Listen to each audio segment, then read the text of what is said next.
Hello everyone, নতুন আরও একটি রেসিপিতে তোমাদের স্বাগত। আজকের রেসিপিটা খুব সাধারণ তবে অসাধারণ খেতে হয়। এখানে আমি আলু বেগুন দিয়ে করব চারা মাছের ঝোল।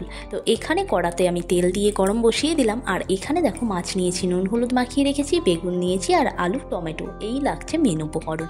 এখানে আমি কড়াতে তেল গরম হলে মাছগুলো দিয়ে আগে ভেজে নেব।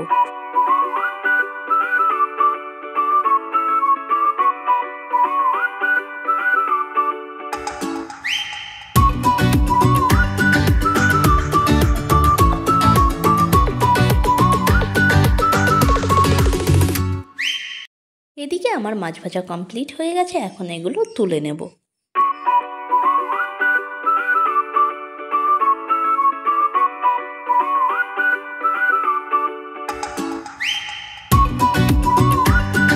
এবার এই তেলেই দিয়ে দেবো আগে থেকে কেটে রাখা আলু আর বেগুনগুলো। তবে আলুটা আগে দিতে হবে, দিয়ে একটু নুন একটু হলুদ দিয়ে নেড়ে চেড়ে নেব। তারপরে দিয়ে দেবো বেগুন। তবে যেহেতু আমার এখানে কড়াতে জায়গা অনেকটা, সেই জন্য আলু বেগুনগুলো একসঙ্গেই দিচ্ছি। তবে কড়া ছোটো হলে আগে আলুগুলো ভেজে নেবে, তারপরে বেগুনটা ভালো মতন ভেজে নেবে। আলুটা আগে দেওয়ার একটাই কারণ যে বেগুনগুলো তাহলে গলে যাবে, সেই জন্য আলুটা আগে থেকে ভেজে নিতে হবে। একটু ভাজা হলে তারপর বেগুনগুলো দিলেই হবে। এখন এগুলো উল্টে পাল্টে নিয়ে ভেজে নেব।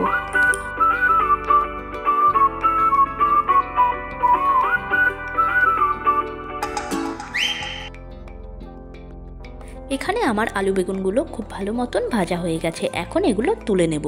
তুলে নেবার পর যে তেলটা থাকবে সেই তেলেই দিয়ে দেব হাফ চামচ জিরে, তার সঙ্গে দেব একটা শুকনো লঙ্কা এবং হাফ চামচ আদা, যেটা আমি গ্রেট করে নিয়েছিলাম।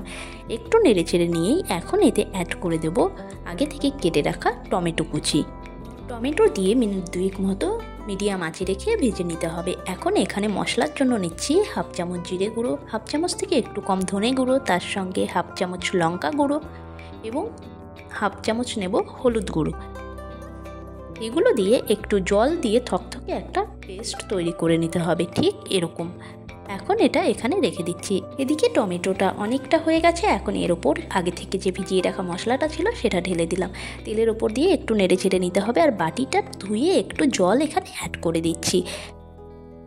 ঠিক এরকমভাবে জলটা দিয়ে নাড়তে নাড়তে যখন সাইড দিয়ে এরকম তেল বেরিয়ে আসবে, ঠিক তখনই অ্যাড করে দেবো আগে থেকে ভেজে রাখা আলু আর বেগুনগুলো।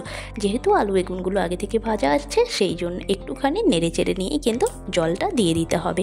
তবে জলটা দেবো আমি এখানে 1 কাপ পরিমাণ মতো, দেখতে পাচ্ছ বড় কাপের 1 কাপ পরিমাণ মতো জলটা দিয়ে দিলাম। তবে ঝোলটা একটু পাতলা হলেই বেশি ভালো লাগে।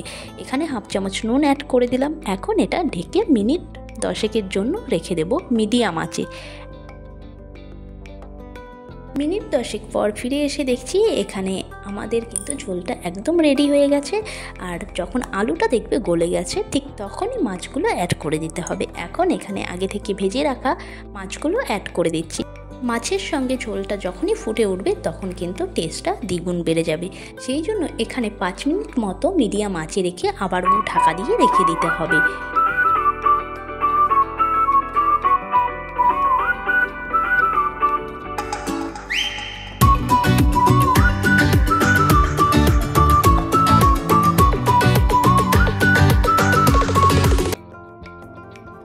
5 মিনিট পর ফিরে এসে দেখছি চারা মাছের ঝোল একদম পারফেক্টভাবে হয়ে গেছে। এখানে আর কোনো মশলা আমি এতে অ্যাড করব না। তোমরা অবশ্যই একটিবার হলেও ট্রাই করো, এই রেসিপিটা দুর্দান্ত খেতে লাগবে।